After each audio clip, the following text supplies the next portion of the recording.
Okay, so this is the deep squat. It is a fundamental human movement pattern to be able to get down here and rest comfortably. This is not the case for most people in modern life. So I'm going to give you a couple of things that we can do to start working on this and start to get more and more depth when you're here. So I'll just show you the regular deep squat. I like to position my feet a little bit about hip width apart.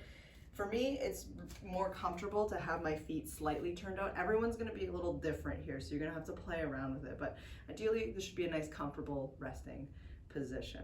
In the long run, it may not be there right now. So if you're able to access this position, you can get your heels down on the ground or you're almost there. This is what you're gonna be working on. From here, you can wiggle around. You can focus on trying to drive your knees over your toes to work on your ankle mobility. Right? You can twist, you can turn, you can reach up towards the ceiling. There's lots that you can do, but just in general, spending time down here is going to be really valuable for the mobility of your hips, your knees, and your ankles. So what to do if this position is not accessible to you? There are many different options. So option one, I have a stall bar system here, but what you can do is hold on to a banister or a sturdy post. If you have a post that you can work with, just interlace your fingers and hang on to that. What tends to happen when people get into a deep squat is two things. You either come up onto your toes like this, or if you try to keep your heels down, you'll feel like you want to fall backwards. So by holding onto a post, this can help you work on getting your body more upright and driving the knees over the toes so that you don't fall backwards. So when you're in this position, you can hang on. You can, again, just work on those things that we were working on earlier. Wiggling around, moving from side to side, twisting and turning, reaching overhead, right? And you can just work on accessing this. Use this to climb back up. Other options include using a little bit of a weight for a counterbalance. So here I just have a kettlebell. So again, if the issue is you're trying to put your heels down and you feel like you're gonna fall backwards, by putting a weight in front of you is gonna change where your center of gravity is. So you're here, you can hold the kettlebell, you can just push it out in front. So this is a good option if you're almost close to getting to the deep squat, right? Wiggle around.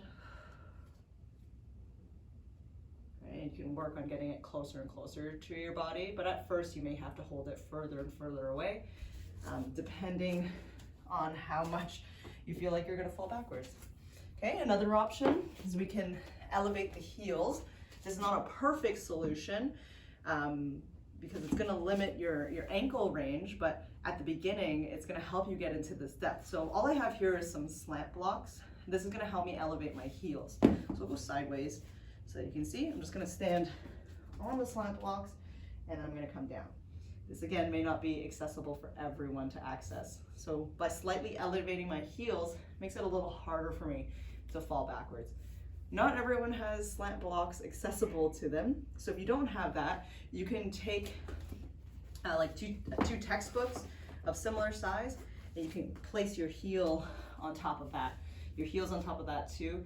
That works. Anything with just a little bit of a raised surface, side edge of a curb, anything like that would work. But just elevating your heels slightly, just so that you can get down into this position. But with time, you can maybe even use smaller and smaller books and start to lower down until your heels are touching the ground. But whatever you choose to do, the deep squat is a very important movement pattern to learn to master. It takes a lot of time to start accessing this position if you don't already have access to it. So just take your time with it, work in little bursts.